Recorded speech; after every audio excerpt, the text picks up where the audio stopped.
ഭഗവദ്വജം എന്ന് പറഞ്ഞാൽ ഭഗവ എന്ന് പറയുന്ന നിറം സാഫ്രൺ എന്നതിനാണ് സൂചിപ്പിക്കുന്നത്. ഭാരതത്തിൻ്റെ ഋഷി പരമ്പരയെ, ഭാരതത്തിൻ്റെ സന്യാസ പരമ്പരയെ സൂചിപ്പിക്കുന്ന നിറമായിട്ടാണ് ഭഗവ എന്ന നിറത്തെ സാധാരണ പരിഗണിക്കാറുള്ളത്.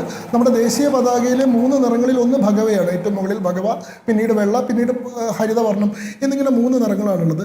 ഭഗവ വർണ്ണം എന്ന് പറയുന്നത് RSSൻ്റെ ഔദ്യോഗിക നിറമല്ല. RSS ഈ രാജ്യത്തിൻ്റെ പൈതൃകത്തെയും ഈ രാജ്യത്തിൻ്റെ സംസ്കാരത്തെയും മാനിക്കുന്നത് കൊണ്ട് RSSൻ്റെ ഗുരുസ്ഥാനത്ത് ഭഗവദ്വജത്തെ പ്രതിഷ്ഠിച്ചിട്ടുണ്ട് എന്ന് മാത്രം. ദേശീയ പതാകയെ RSS അംഗീകരിച്ചത് തന്നെ എപ്പോഴാണ്? ഏത് വർഷമാണ്? 2022-ലോ? അപ്പോൾ ദേശീയ പതാക അവിടെ വെക്കാൻ പറ്റില്ല എന്നൊരു തീരുമാനത്തിലേക്ക് നിങ്ങൾ എത്തുന്നു. ശ്രീമതി സ്മൃതി, നിങ്ങളുടെ ചോദ്യം തെറ്റിദ്ധാരണാജനകമാണ്. അത് ആദ്യം വിശദീകരിച്ച് പോട്ടെ. RSS 2002-ലല്ല ദേശീയ പതാകയെ അംഗീകരിക്കുന്നത്. 1947-ൽ ദേശീയ പതാകയായിട്ട് ത്രിവർണ്ണ പതാകയെ തിരങ്കയെ അംഗീകരിച്ചത് മുതൽ തന്നെ RSS അതിനെ അംഗീകരിച്ചിട്ടുണ്ട്.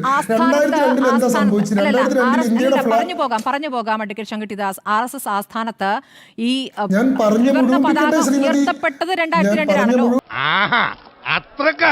ഞാൻ നിങ്ങളെ വെല്ലുവിളിക്കുന്നു. അതൊക്കെ കുറെ കേട്ടിട്ടുണ്ട്. 2002-ലാണ് ഇന്ത്യയുടെ ഫ്ലാഗ് കോഡ് നിലവിൽ വന്നത്. അതിനുശേഷം മാത്രമാണ് സ്വകാര്യ സ്ഥാപനങ്ങൾക്ക് അവരുടെ കെട്ടിടത്തിൽ ദേശീയ പതാക ഉയർത്താനുള്ള അനുവാദം കിട്ടിയത്.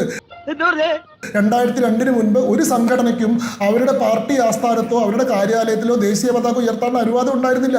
2002-ൽ ഇന്ത്യൻ ഫ്ലാഗ് കോഡ് നിലവിൽ വന്നു. ഇന്ത്യൻ ഫ്ലാഗ് കോഡ് നിലവിൽ വന്നപ്പോൾ ദേശീയ പ്രാദേശിക പാർട്ടികൾക്ക് അവരുടെ കാര്യാലയങ്ങളിൽ സ്വാതന്ത്ര്യ ദിനത്തിനോ റിപ്പബ്ലിക് ദിനത്തിനോ ദേശീയ പതാക ഉയർത്താനുള്ള അനുവാദം കിട്ടി.